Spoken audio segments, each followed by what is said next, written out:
बाल विकास एवं शिक्षा शास्त्र, यानी ये क्वेश्चंस कुछ कॉमन क्वेश्चंस है जो आपकी परीक्षा सुपर टेट, यूपी टेट इन सभी के लिए यूजफुल होंगे। पहला प्रश्न आपकी स्क्रीन पर है, 16 पीएफ का प्रयोग किसके मापन के लिए किया जाता है? 16 पीएफ टेस्ट, ये प्रश्न कई बार टेट परीक्षाओं में पूछा गया है अलग अलग तरीके से। बताइएगा 16 पीएफ परीक्षण जो है ये किससे संबंधित है? प्रश्न संख्या 1, ये एक 100 रिपोर्ट व्यक्तित्व परीक्षण है। इसका संबंध किससे है? पर्सनालिटी टेस्ट है ये। ठीक है, तो यहां पर जितने भी लोग सी ऑप्शन लगा रहे हैं उनका जवाब बिल्कुल सही है, पर्सनालिटी से संबंधित ये टेस्ट है। क्वेश्चन नंबर 2 देखिएगा, प्रश्न संख्या 2, सभी को गुड इवनिंग, शाम 7 बजे करेक्ट टाइम पर आप आ जाया करें क्लास में। ठीक है, 16 व्यक्तित्व कारक,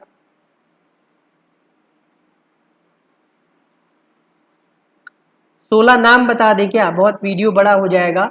16 जो इसमें व्यक्तित्व आयाम होते हैं, इसमें होता है अमूर्तता, आशंका, प्रभुत्व, संवेगात्मक स्थिरता, आजीविका, परिवर्तन के लिए खुलापन, पूर्णतावाद, विशेषाधिकार, तर्क, नियम चेतना, आत्मनिर्भरता, संवेदनशीलता, सामाजिक साहस, तनाव, सतर्कता, गर्मजोशी।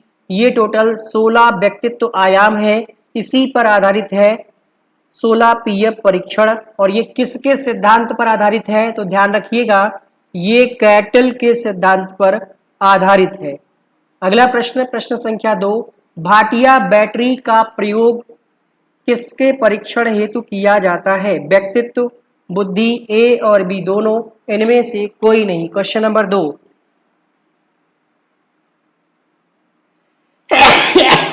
सॉरी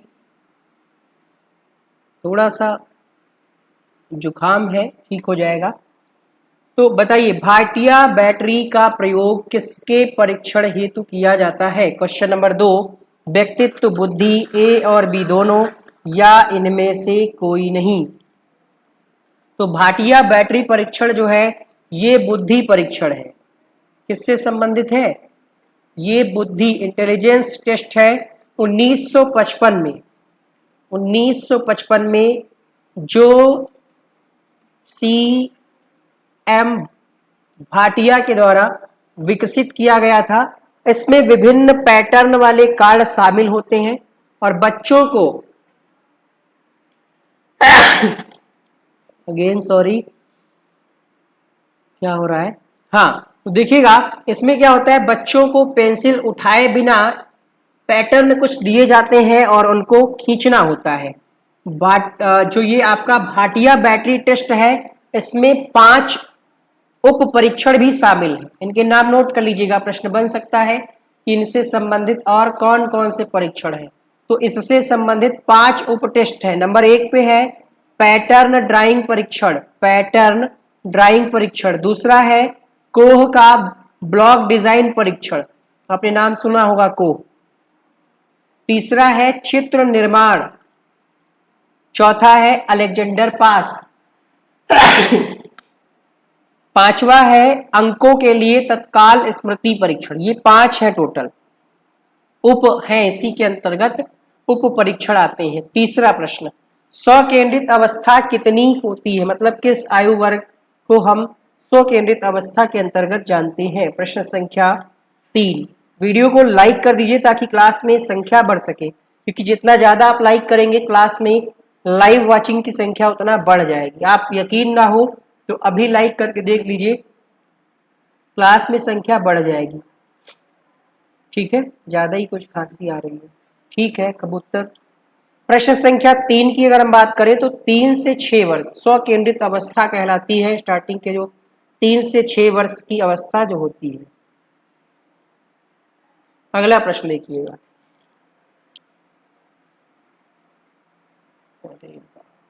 अधिगम स्थानांतरण के द्वितत्व सिद्धांत के प्रवर्तक कौन थे?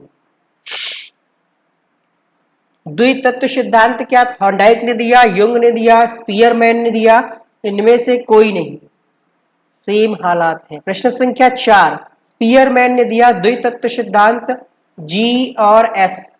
यानी जनरल यानी सामान्य, एस से स्पेसिफिक यानी विशिष्ट। इसको हम सामान्य और विशिष्ट कारक सिद्धांत भी कहते हैं। थॉर्नडाइक ने कौन सा सिद्धांत दिया है? थॉर्नडाइक ने दिया है बहु कारक का सिद्धांत। ध्यान रखिएगा, ट्रिक क्या कहती है, थॉर्नडाइक बहु ले गए। युंग ने व्यक्तित्व का वर्गीकरण किया है। अगला प्रश्न देखिए, किस ग्रंथि को मुख्य अधिकारी ग्रंथि कहा जाता है?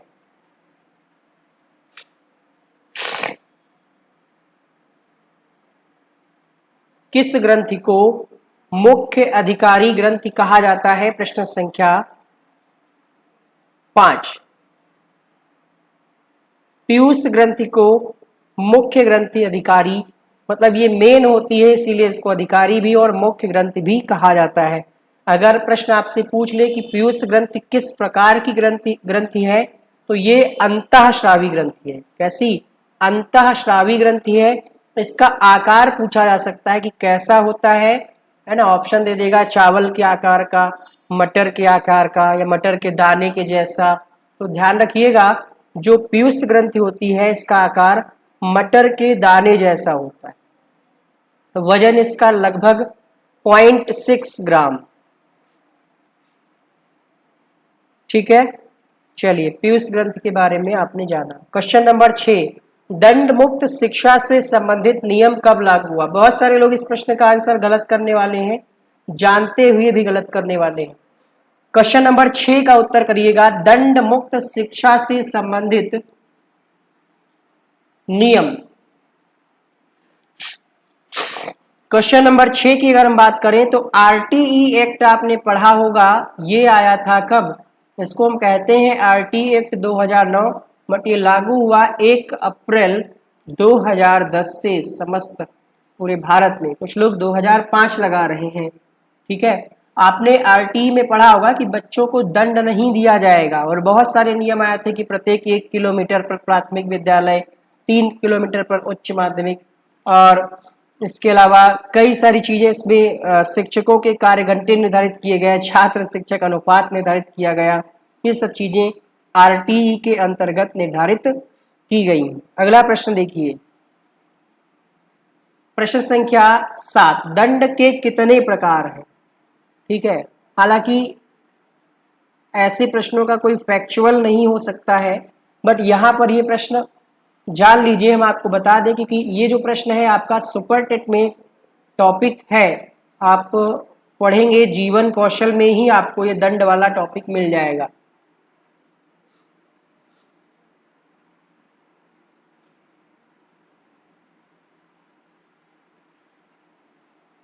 छह प्रकार का, कौन कौन से वो 6 प्रकार हैं? शारीरिक दंड, मानसिक श्रम दंड, आर्थिक दंड, मनोवैज्ञानिक दंड, सामाजिक दंड और वैधानिक दंड। सॉरी, तो ये 6 प्रकार के दंड है। कुछ लोगों का यहाँ पर ये कहना है कि 2005, तो 2005 में बेटा कोई नियम नहीं था वो। ठीक है, वो एनसीएफ है। एनसीएफ 2005 नेशनल करिकुलम फ्रेमवर्क है, राष्ट्रीय पाठ्यचर्या की रूपरेखा है, वो कोई नियम नहीं है। आरटीई क्या है? वो एक राइट टू एजुकेशन एक एक्ट है। एक्ट और नॉर्मल कोई लेखा जोखा होता है, उसमें अंतर होता है। समझिए इस बात को। जो लोग 2005 का तर्क दे रहे हैं कि दंड मुक्त शिक्षा तो 2005 से लागू हो गई थी, ठीक है, हम इसको गलत नहीं कह रहे, बट नियम जो है इसका ये आरटी एक्ट में, क्योंकि आरटी एक्ट भी क्या है, एनसीएफ से प्रभावित है। जीवन कौशल पढ़ा चुके हैं आप, उस वीडियो को देखिए, उसके नोट्स बनाइए। बाकी क्वेश्चन आपको हर क्लास में जीवन कौशल के मिल जाएंगे। अब हर क्वेश्चन में जीवन कौशल लिखा हो ये जरूरी नहीं है। ये वाला क्वेश्चन भी जीवन कौशल का ही हिस्सा है। सिलेबस उठाइए और देखिए, यकीन ना हो तो हम आपको क्लास के अंत में दिखा देंगे। ये वाला क्वेश्चन जीवन कौशल का ही है। ठीक है, देखिए हम आपको समझा दें एक बार फिर से कि यूपी टेट में जो आपका 30 नंबर का बाल विकास है, उसी बाल विकास को सुपर टेट में इन्होंने 10-10 करके 3 में बांट दिया है। 10 नंबर बाल मनोविज्ञान दिखा दिया है, 10 नंबर शिक्षण कौशल दिखा दिया है, और 10 नंबर जीवन कौशल।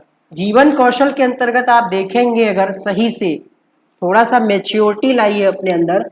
आपने डीएलएड बीएड जो भी कर रखा हो, इसके बाद आप तैयारी कर रहे हैं, तो आज हम आपको दिखाई देते हैं। अगर हमारे पास पीडीएफ होगा तो हम आपको दिखाई देते हैं। सुपर टेट का जब आप सिलेबस ओपन करेंगे तो आप ऑफिशियल वाला देख लीजिए एक बार, ठीक है। समझिए चीज़ों को, उलझिए नहीं कि जीवन कौशल के लिए। देखिए आपकी स्क्रीन पर जीवन कौशल लिखा है 10 नंबर का। इसमें क्या क्या दिया है, देखिए इसमें क्या क्या दिया है। शिक्षक की भूमिका, सीटेट और यूपीटेट की अगर आपने परीक्षा पास की है तो आपने बहुत अच्छे से पढ़ा होगा कि शिक्षक की भूमिका क्या है। सुविधादाता है, फैसिलिटेटर है, सुगम करता है, चीज़ों को आसान बनाता है टीचर, ठीक है। प्रेरणा, मोटिवेशन वाला चैप्टर आपने यूपीटेट में पढ़ रखा है, पढ़ा कि नहीं पढ़ा है। इसके बाद आ जाइए दंड एवं पुरस्कार, आपने यूपीटेट में भी पढ़ा है। इसका प्रयोग हम किस तरीके से करेंगे ये भी आपने पढ़ा है। बस यहाँ पर एक चीज आपको नई लग रही होगी, वो है मानवीय मूल्य, व्यावसायिक आचरण एवं नीति। इसकी थ्योरी आप पढ़ लीजिएगा, इसके भी क्वेश्चन हम आपको करा देंगे, ठीक। अब हम आपको दिखा दें शिक्षण कौशल में इन्होंने क्या क्या दे रखा है, ताकि आपका ये डाउट हमेशा के लिए क्लियर हो जाए। शिक्षण कौशल में देखिए इन्होंने लिखा है शिक्षण की विधियां। तो शिक्षण की विधियां और कौशल आपने यूपी टेट में आराम से बाल विकास में ही आपको पढ़ाया जाता है। शिक्षण अधिगम के सिद्धांत को भी आपने यूपी टेट में पढ़ा है। टॉपिक यहाँ पे ये नया हो सकता है आपके लिए, वर्तमान भारतीय एवं प्रारंभिक शिक्षा, ये नया हो सकता है। इसको हमने कवर किया है अपनी थ्योरी वीडियो में। इस पर हमने क्वेश्चंस भी कराए थे कि उपनयन संस्कार कब होता है, ठीक है। और इसमें आपके आयोग आ जाते हैं, जैसे आप पढ़ते हैं दौलत सिंह कोठारी वगैरह। समावेशी शिक्षा को भी आपने यूपीटेट सीटेट दोनों में पढ़ा है। प्रारंभिक शिक्षा के नवीन प्रयास, इसके बारे में हमने थ्योरी में पढ़ा है। मूल्यांकन मापन आपने पढ़ा है यूपीटेट में। पठन कौशल, जितने भी कौशल है वो पढ़ा, सब वही है जो चीजें आपने डीएलएड में पढ़ी हैं वही, बस इसमें पार्ट वाइज डिवाइड कर दिया। तो आप लोग इतना परेशान ना होइए, वैकेंसी आएगी तो आपकी, इसके लिए एक वीडियो 2 वीडियो काफी होंगे, इसके लिए बहुत ज्यादा परेशान मत होइए, ठीक है। बाकी जो अदर सब्जेक्ट है उन पर ज्यादा फोकस करिए, जो वीक सब्जेक्ट है, जिनका मैथ वीक है, जिनका संस्कृत वीक है, ठीक है, और जो सब्जेक्ट है उस पर आप कार्य करिए। चलिए, तो यहां पर हम बात करेंगे प्रश्न संख्या 8 की। छात्रों में अब ये वाला जो प्रश्न है अगर देखा जाए तो ये भी शिक्षण कौशल या जीवन कौशल का ही हिस्सा है, क्योंकि उसी में चैप्टर लिखा हुआ है प्रेरणा, मोटिवेशन। समझ में आई बात। तो छात्रों में रुचि उत्पन्न करने की कला को हम क्या कहेंगे, मोटिवेशन कहेंगे, प्रेरणा कहेंगे। पहला विकल्प सही हो जाएगा। क्वेश्चन नंबर 8 के लिए पहला विकल्प सही हो जाएगा, ए ऑप्शन। लिख जाओ भाई, लिख नहीं। अगला देखिए, कौशल सीखने की पहली अवस्था कौन सी। किसी भी कौशल को अगर आप सीख रहे हैं तो उसका फर्स्ट स्टेप क्या होगा, ध्यान, अनुकरण, रुचि, अभिप्रेरणा।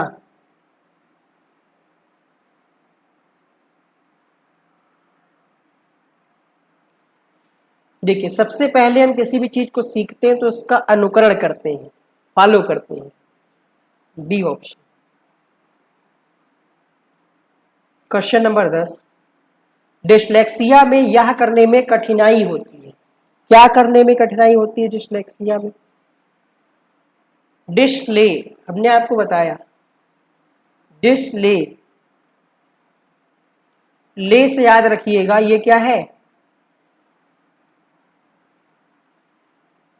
पढ़ ले। गाँव में अक्सर पहले कहते थे मम्मी पापा या दादी बाबा, पढ़ ले वरना फेल हो जाएगा। तो डिश ले, पढ़ ले, ऐसे ध्यान रखिए। 11वां प्रश्न, वह अधिनियम जो अक्षम व्यक्तियों से संबंधित है। पीडब्ल्यूडी अधिनियम 1995, 1997, 1992, 1990। क्वेश्चन नंबर 11, 1995 पीडब्ल्यूडी एक्ट 1995 जो है ये अक्षम व्यक्तियों से संबंधित। प्रेरणा का प्रश्न, क्यों का प्रश्न है, ये कथन किसका है। हाँ, बच्चा लक्ष्य को लुक्स पढ़ता है, सही है। क्वेश्चन नंबर 12 का उत्तर हो जाएगा, ये स्टेटमेंट है क्रैच एवं क्रचफील्ड का। अगला प्रश्न देखें। लाइक भाई कर दो, इसमें क्यों कंजूसी करते हो, आप खुद ही देख लो कितने लोग लाइव हैं, कितने लाइक हैं, तो उसको पूरा कर दो फटाफट से। प्रेरणा के स्रोत हैं 2, 3, 4, 5, कितने स्रोत हैं प्रेरणा के?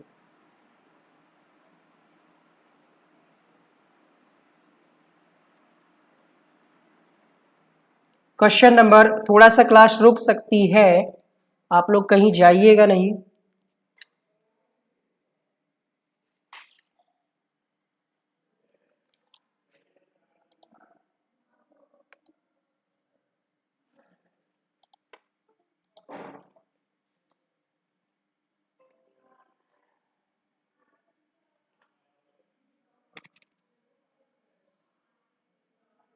अभी बताइए, क्लियर चल रहा है?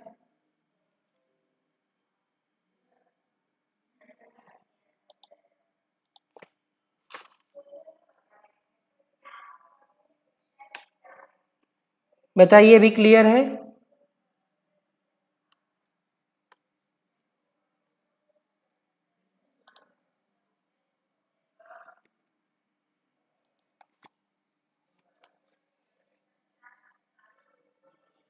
बताइएगा। हाँ ठीक है, आगे बढ़ते हैं हम लोग। प्रश्न में पूछा गया कि प्रेरणा के स्रोत हैं, बफरिंग तो नहीं हो रही ना?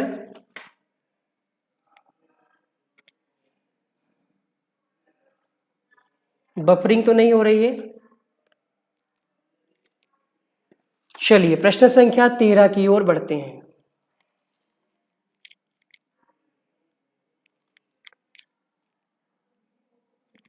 तीन स्रोत होते हैं प्रेरणा के।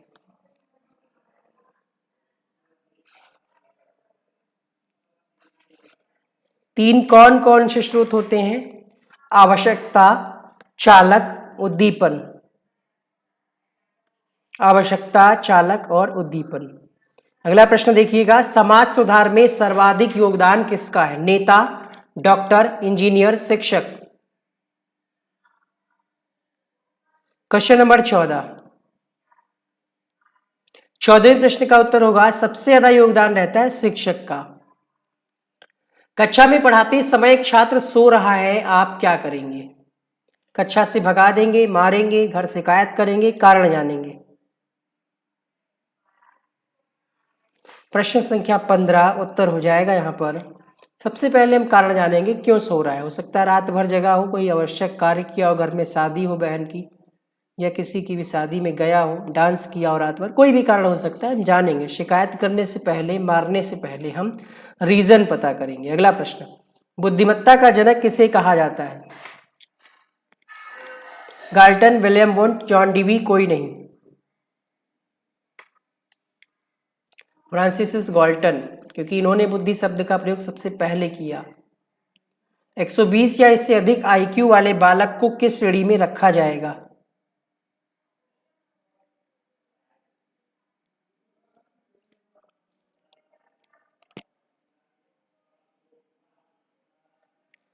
क्वेश्चन नंबर 17,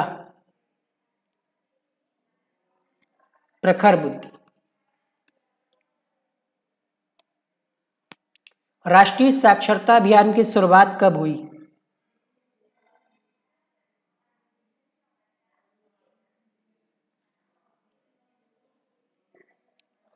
5 मई 1988। राष्ट्रीय साक्षरता अभियान की शुरुआत हुई 1988 में 5 मई को।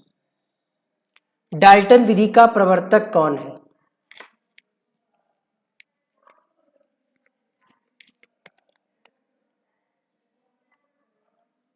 एलन पारखस्ट। अगला प्रश्न देखिए, बुनियादी शिक्षा के जनक का नाम बताइए।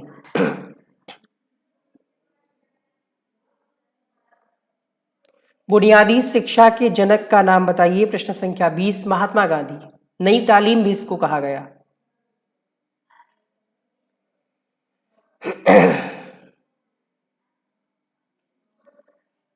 H.E. आर्मस्ट्रांग संबंधित हैं? बुद्धिमत्ता के जनक पूछा गया है, मतलब ये है कि बुद्धि शब्द का प्रयोग सबसे पहले किसने किया? तो फ्रांसिस गॉल्टन ने किया था। ठीक है, बुद्धि लब्धि के जनक नहीं पूछ रहा है, ध्यान रखिए आप इस चीज को। चलिए बढ़ते हैं अगले प्रश्न की ओर। 21 का उत्तर होगा ह्यूरिस्टिक या खोज विधि। इसी को हम खोज विधि कहते हैं, अन्वेषण विधि। परिवार शिक्षा का किस प्रकार का साधन है? औपचारिक, अनौपचारिक, ए और बी दोनों, या फिर कोई नहीं? क्वेश्चन नंबर 22, परिवार शिक्षा का किस प्रकार का साधन है? अनौपचारिक है, कोई फिक्स सिलेबस, कोई एग्जाम नहीं, कोई स्कीम नहीं, कोई रिजल्ट नहीं, कहीं से भी आप कुछ भी सीख सकते हैं। किचन में भी खड़े हैं, बाथरूम में भी हैं, फिर भी आप कुछ ना कुछ वहां से सीख सकते हैं। अगला प्रश्न देखिएगा, क्वेश्चन नंबर 23, दिवा स्वप्न किसकी पुस्तक है? गीजूभाई बधेका, स्वामी विवेकानंद, रूसो, या फिर कोई नहीं? दिवा स्वप्न जो है ये पुस्तक है किसकी? गीजूभाई बधेका की। तो यहाँ पर पहला विकल्प सही हो जाएगा। शिक्षा को द्विध्रुवी किसने कहा? शिक्षा को द्विध्रुवी प्रक्रिया किसने कहा? क्वेश्चन नंबर 24 में उत्तर हो जाएगा एडम्स ने। क्षेत्र सिद्धांत के प्रतिपादक कौन है? क्वेश्चन नंबर 25, क्षेत्र सिद्धांत के प्रतिपादक का नाम कर्ट लेविन। ऑप्शन नंबर 20 सही हो जाएगा। लॉरेंस कोहलबर्ग के नैतिक विकास के सिद्धांत की कितनी अवस्थाएं हैं? क्वेश्चन नंबर 26, फटाफट से सब लोग लाइक कर दो जो नहीं किए हो, ताकि क्लास में और बच्चे जुड़ सके।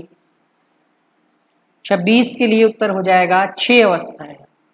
3 स्तर है, लास्ट क्लास में भी बताया था, प्री कन्वेंशनल, कन्वेंशनल और पोस्ट कन्वेंशनल, और प्रत्येक स्तर में 2-2 अवस्थाएं हैं, कुल हो जाती हैं 2 × 3 यानी 6 अवस्थाएं।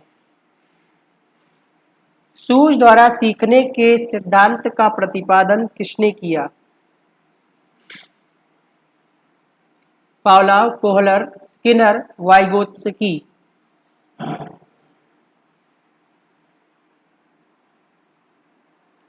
कोहलर ने दिया सूझ द्वारा सीखने के सिद्धांत का प्रतिपादन।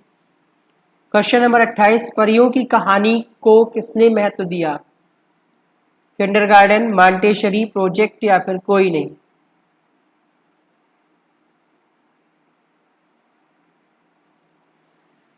क्वेश्चन नंबर 28 की बात करेंगे, उत्तर हो जाएगा यहाँ पर मॉन्टेसरी विधि में परियों की कहानी को विशेष महत्व दिया गया। बताइएगा मॉन्टेसरी विधि के प्रवर्तक कौन है? तो मारिया मॉन्टेसरी। क्वेश्चन नंबर 29, लड़कों में कौन सी ग्रंथि पाई जाती है जिसकी वजह से वो अपनी माता के प्रति प्रेम को दर्शाता है? ऑडिपस, इलेक्ट्रा, दोनों, या फिर कोई नहीं? 29वें प्रश्न का आंसर हमने आपको कई बार ट्रिक बताया है, BOY बॉय होता है, बॉय मीन्स लड़का, ओ से ऑडिपस, ध्यान रखिएगा, ए ऑप्शन यहाँ पर सही हो जाएगा।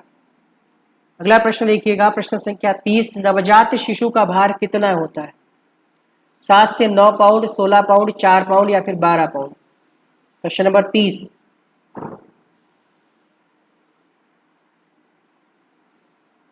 बहुत बढ़िया, बहुत अच्छा आप लोगों ने सपोर्ट किया। क्लास में संख्या ऑटोमेटिकली बढ़ रही है और हमें मनोबल, मतलब हमें मोटिवेशन मिल रहा है काम करने के लिए।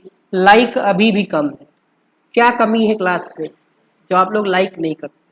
डिसलाइक का बटन है वो दबा दो, अगर कुछ कमी हो तो कमेंट करके बता देना, बट कुछ तो करो। क्वेश्चन नंबर 30, 7 से 9 पाउंड। क्वेश्चन नंबर 31, विकास में डैश के परिवर्तन सम्मिलित, नहीं चाहते हो कि क्लास में नए बच्चे जुड़े? विकास में कौन से परिवर्तन सम्मिलित?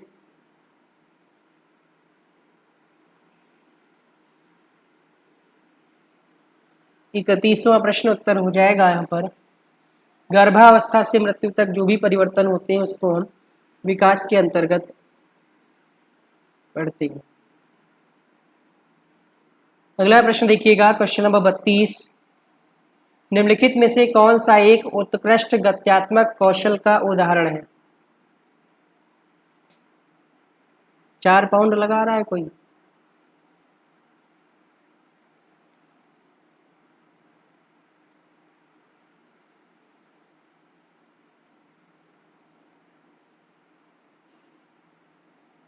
बत्तीस के लिए उत्तर हो जाएगा यहाँ पर लिखना, जिसमें आप मेंटली भी मतलब प्रिपेयर हो काम को करने के लिए। हम ये कह सकते हैं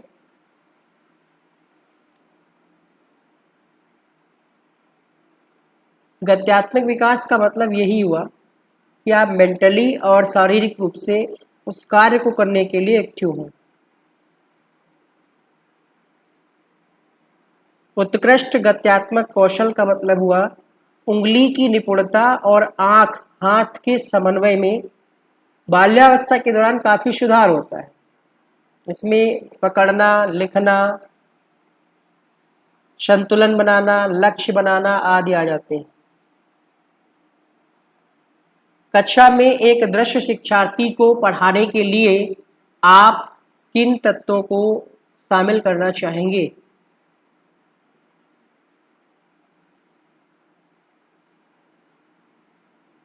बहुत धन्यवाद, बहुत बहुत धन्यवाद पीहू।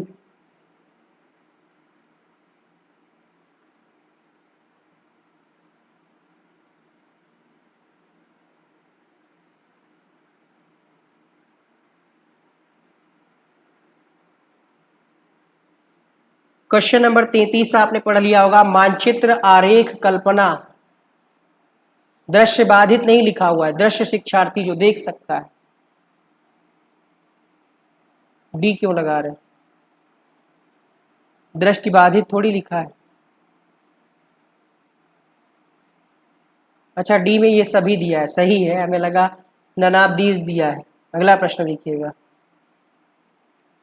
एक शिक्षक कक्षा में प्रभावी अधिगम को निम्नलिखित में से किसके द्वारा बढ़ा सकता है?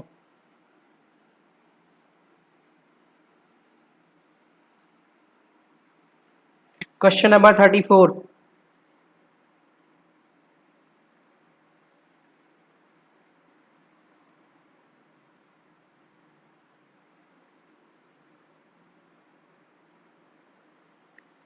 थर्टी फोर के लिए उत्तर हो जाएगा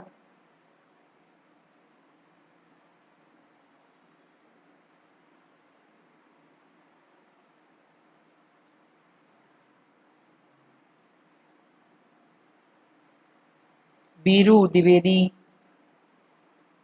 उपासना शर्मा, वंदना, परी, समीक्षा। चलिए, क्वेश्चन नंबर 34 में उत्तर हो जाएगा दैनिक जीवन या वास्तविक जीवन, वास्तविक जीवन स्थितियों से संबंधित करके। यहाँ पर तीसरा विकल्प सही हो जाएगा। एक अधिगम वक्र का एक चित्रमय रूपांतरण।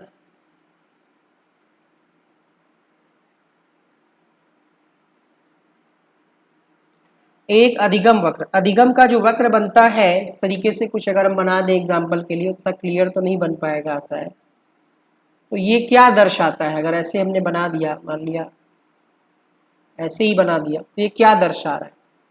प्रदर्शन को दर्शा रहा है समय के हिसाब से कि कितना बच्चे में सीखा है, बच्चे ने कितना सीखा है। प्रदर्शन बनाम समय। मुझे एक दर्जन स्वस्थ बच्चे दें, मैं उन्हें डॉक्टर, जज, भिखारी, एक चोर भी बना सकता हूं। ये किसने कहा? Question number 36। बहुत बढ़िया रिस्पांस आप सबका, कुछ तो आज अच्छा लगा क्लास में इतने दिनों बाद। जय भीम, नमस्ते। क्वेश्चन नंबर 36 में आपका उत्तर हो जाएगा जेबी वॉटसन, फर्स्ट ऑप्शन। व्यवहारवाद के जनक हैं यही। सुदृढ़ीकरण किसी लक्षित व्यवहार को डैश, जबकि दंड लक्ष्य व्यवहार को। देखिए, दंड अगर आप देंगे तो क्या होगा? सिंपल सी बात है, घटेगा ही व्यवहार।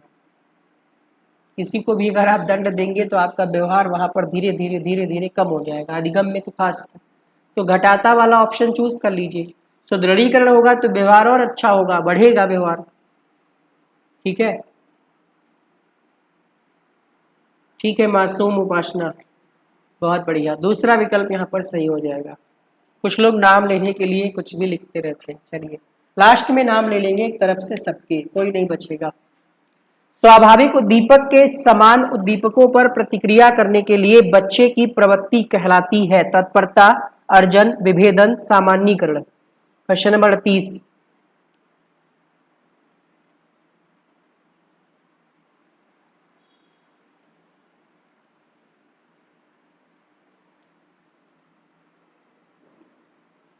कोई बात नहीं, शौक होता है सबको, इतने बड़े प्लेटफॉर्म से अगर किसी का नाम बोला जा रहा है। स्वाभाविक उद्दीपक के समान उद्दीपकों पर प्रतिक्रिया करने के लिए जो बच्चे की प्रवृत्ति है वो सामान्यीकरण कहलाती है। कोई भी भेदभाव, विभेदन नहीं है, कुछ अर्जन नहीं हो रहा है, कोई तत्परता नहीं है, इसको हम सामान्यीकरण कहते हैं। क्योंकि उद्दीपक क्या है, स्वाभाविक है, और समान उद्दीपक उन पर प्रतिक्रिया करने के लिए जो बच्चे की प्रवृत्ति है उसको हम सामान्यीकरण कहेंगे। व्यवहारवाद को डैश के द्वारा प्रतिपादित किया गया था। व्यवहारवाद के जनक अभी भी हमने बताया जेबी वाटसन, तो यहाँ पर चौथा विकल्प सही होगा। Question number 40। एक बालक की संज्ञानात्मक विकास में मूर्त संक्रियात्मक अवस्था की अवधि होती है। पूनम, कमलेश, विक्रम, रोशन, गीता, राजीव, मनीषा, गौतम, स्टार, रॉकी, आरती, मिस, उपासना, सिड शर्मा, सरिता यादव, त्रिपुरेश, MK कुशवाहा, गार्गी, अर्चना, सुभी सक्सेना, श्वेता, अन्नू, पुनीता, प्रीति, प्रियंका, नीलम, ज्योति, संतोष, नितिन, कुछ नाम तब भी छूट गए। मूर्त संक्रियात्मक अवस्था ये आपकी आ जाती है तीसरी स्टेज, जो कि है 7 से 11। पहली होती 0 से 2 या जन्म से 2, 2 से 7, 7 से 11 और 11 से 15 या 16। तो यहाँ पर मूर्त वाली है आपकी तीसरी वाली स्टेज। अगला प्रश्न, निम्नलिखित में से कौन सी अवधारणा प्रसिद्ध बोबोडॉल परीक्षण से ली गई है? कोई है जिसकी पहली क्लास हो? फर्जी कमेंट मत करिएगा, जिसकी रियल में पहली हो वही लिखेगा। प्रश्न संख्या 41 में उत्तर हो जाएगा यहाँ पर अवलोकन अधिगम, क्योंकि ये जो परीक्षण है ये एल्बर्ट बेंडूरा ने किया था। बेंडूरा का जो सिद्धांत है वो अवलोकन पर आधारित है। ठीक है, इनका ये कहना, देखिए हमने क्या लिख दिया, बोबोडॉल परीक्षण, जोकर पर और बोबोडॉल पर परीक्षण इन्होंने ही किया था। इनका ये मानना था कि बच्चा जो है अनुकरण के द्वारा सीखता है। मॉडलिंग पर इन्होंने काम किया था, इसको हम प्रतिरूपण भी कहते हैं। प्रश्न पूछा गया है कि किस पर आधारित है इनका अधिगम, तो मॉडलिंग पर आधारित है। ठीक है, और अब इस चैनल पे कुछ क्लासेस बढ़ गई हैं। ठीक है, नहीं पता चलेगा यहाँ पर किसकी पहली क्लास है, क्योंकि लोग अलग अलग तरीके से कमेंट करने लगते हैं। चलिए लास्ट में देख लेंगे, कुछ ही क्वेश्चन बचे हैं।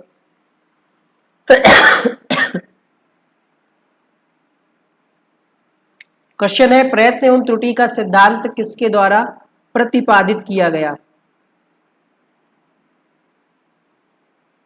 क्वेश्चन नंबर 42, प्रयास एवं त्रुटि का सिद्धांत दिया है। क्वेश्चन नंबर 42 में आप बता रहे हैं थॉर्नडाइक, बिल्कुल सही। देखिए बाल विकास आपकी बहुत अच्छी हो चुकी है। जो लोग लगातार पिछले 2-3 साल से पढ़ रहे हैं उनको लग रहा होगा यार ये सब आता है, लेकिन जिनका पहली बार अटेम्प्ट होगा उनको ये सब चीजें याद करने में, समझने में समय लगेगा।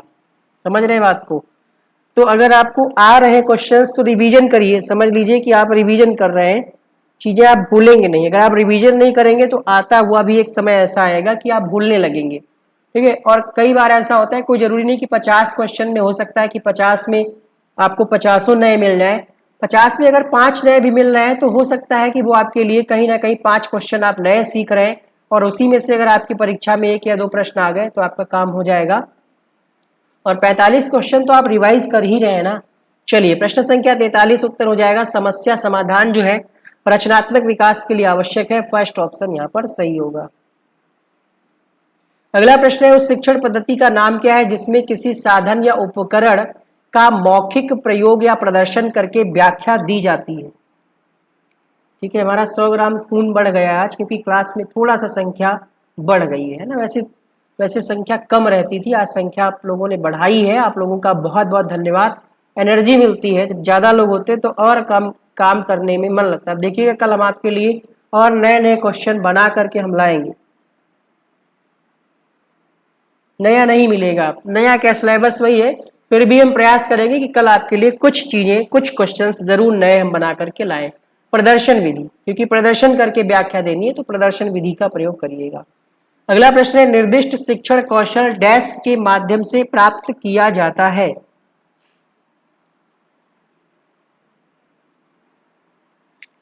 कक्षा शिक्षण, सूक्ष्म शिक्षण, पुनरावृत्त शिक्षण, सामरिक शिक्षण। उत्तर हो जाएगा क्वेश्चन नंबर 45 के लिए सूक्ष्म शिक्षण, क्योंकि इसमें 6-6 मिनट का चक्र होता है, फिर निर्देश दिया जाता है, फिर तो यहां पर सूक्ष्म शिक्षण। इसके जनक कौन है?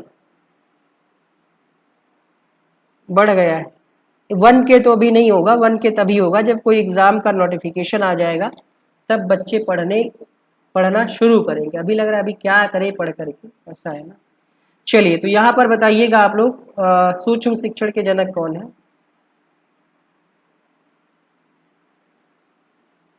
जल्दी से बताइए, कमेंट का वेट। कुल 36 मिनट का समय लगता है पूरा प्रोसेस होने में। एलन, बिल्कुल सही। प्राथमिक स्तर पर शिक्षण की किंडरगार्टन पद्धति की खोज किसने की? देखिए, शिक्षण विधियां से आपको लगभग इस क्लास में 4 से 5 प्रश्न कराए गए हैं, और शिक्षण कौशल के अंतर्गत सुपर टेट में दे रखा है शिक्षण विधियां। तो सुपर टेट के लिए भी ये क्लास है, ऐसा नहीं है। हमने आपको अच्छे से क्लियर कर दिया है कि आपको क्या क्या पढ़ना है, किस तरीके से पढ़ना है। प्रोवेल के द्वारा दी गई है किंडरगार्टन। बच्चों में भाषा के विकास के लिए कौन से कारक आवश्यक है? बस कुछ ही लोग कम है 300 में। शारीरिक तत्परता, अभिप्रेरणा, मार्गदर्शन, या फिर ये सभी?